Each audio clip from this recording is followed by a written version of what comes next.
Hello friends, Monami রান্নাঘরে তোমাদের সবাইকে স্বাগত। তোমরা সবাই কেমন আছো? আশা করছি সবাই ভালো আছো। আজকে আমি নতুন আরেকটা রেসিপি নিয়ে তোমাদের সামনে হাজির হয়ে গেলাম। তো পালং শাক বেসিক্যালি আমরা বাঙালিরা বেশিরভাগ ঘন্ট, এমনি ভাজা করে, বেগুন দিয়ে, বড়ি দিয়ে সব করেই খাই। তো আজকে একটু আলাদাভাবে আমি এই পনির দিয়ে পালং শাকটা করে নেব।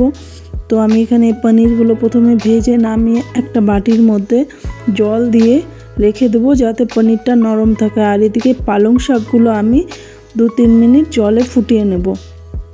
ফুটিয়ে নিয়ে সেটাকে আবার ফ্রিজে ঠান্ডা বরফ গলা জলের মধ্যে আমি কিছুক্ষণ রেখে দেবো যাতে পালং শাকের কালারটা ঠিক থাকে। আর এদিকে পালং শাকের যেই মশলাটা আমি রেডি করব তার মধ্যে থাকবে 2টো টমেটো, 4-5টা কাঁচা লঙ্কা আর থাকবে ধনেপাতা। মশলাটা রেডি করতে করতে পালং শাকটাও হয়ে গেছে। তো আমি পালং শাকটা ঠান্ডা জলের মধ্যে নামিয়ে নিচ্ছি। ঠান্ডা বলতে একদম ফ্রিজের জল। তারপর সেই ঠান্ডা জলের থেকে আমি শাকগুলোকে পুরো জল নিংড়ে নিয়ে তারপরে আমি একটা মিক্সিং বোলে দিয়ে এটা পুরো আমি মিক্সিং জারে পেস্ট করে নেব। পেস্ট করার সময় একটু সরষের তেল দিয়ে দিলে খুব ভালো মসৃণ পেস্ট হয় আর জল লাগে না। জল ছাড়া এই পেস্টটা করতে হবে। তারপরে কড়াইতে আমি সরষের তেল দিয়ে এই রান্নাটা করে নেব। যে কোনো শাক সরষের তেল দিয়ে খুব সুস্বাদু হয়। তো আমি এখানে কড়াইতে তেল দিয়ে দিলাম জিরা, একটা শুকনো লঙ্কা আর একটু হিং দিয়ে ফোড়নটা দিয়ে আমি দিয়ে দিচ্ছি পালং শাক পেস্ট। তারপরে এটা খুব ভালো করে একটু 2-3 মিনিট আমি ভেজে নেব। ভেজে নেওয়ার পরে আমি যেই মশলাটা তৈরি করেছিলাম পালং শাকের জন্য সেটা আমি দিয়ে দেব। এরপরে ঢেলে দেব। মশলাটা ঢেলে দিয়ে আবার ভালো করে নাড়তে থাকবো। ততক্ষণ অবধি এটা নাড়তে হবে যতক্ষণ না পালং শাকটার থেকে তেলটা বেরিয়ে আসে। পালং শাকের এই রান্নাটা একটু ধৈর্য সহকারে করতে হবে, কারণ খুন্তিটা আমার অনবরত চালিয়ে যেতে হবে ঠিক এইভাবে, কারণ নিচে যাতে না লেগে যায় এটা মাথায় রাখতে হবে।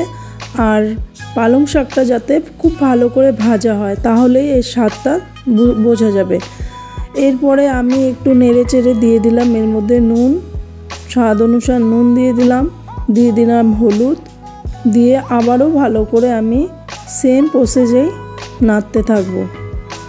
তো এইভাবেই আমি খুন্তিটা চালিয়ে যেতে থাকবো ততক্ষণ অবধি যতক্ষণ না পালং শাকের তেলটা ছাড়ে। তো আমি এইভাবেই খুন্তিটা চালিয়ে রান্নাটা করে নিচ্ছিলাম আর একটা গান শুনছিলাম। যাই হোক, আমার পুরোপুরি রান্নাটা করতে সময় লেগেছে মিনিমাম আধ ঘন্টার মতো, 30 মিনিট পুরো সময় লেগেছে। একটু খাটনি আছে যদিও বা, আমার কাছে একটু খাটনি মনে হয়েছে।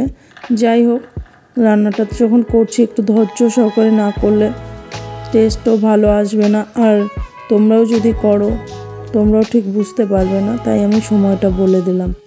আর এখানে আমি 2 চামচের মতো দই ফেটিয়ে তারপরে পালং শাকটার উপরে দিয়ে তারপর টক দইটা দিয়ে আবারও খুব টক দইটা দিয়ে কষাতে কষাতে দেখুন তেলটা সাইড থেকে বেরিয়ে এসছে হালকা। এরপরে আমি যে পনিরটা ভেজে জলে ভিজিয়ে রেখেছিলাম সেটা আমি ঢেলে দিচ্ছি।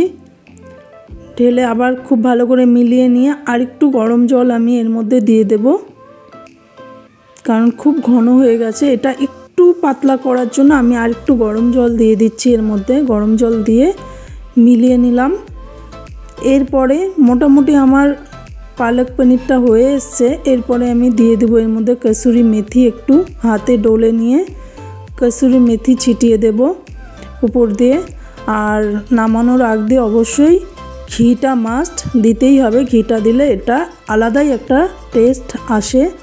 তো এরপরে আমি ঘি দিয়ে দেবো এর মধ্যে, 1 চামচ ঘি দিয়ে হালকা নেড়ে চেড়ে 2 সেকেন্ডের জন্য ঢাকা দিয়ে রেখে তারপরে গরম গরম ভাত, রুটি, অ্যাকচুয়ালি এটা রুটি, পরোটা, লুচি এসবের সাথেই বেশি ভালো লাগে। সব শেষে আমার রান্নাটা কেমন লাগলো জানিও। সবাই ভালো থেকো, সুস্থ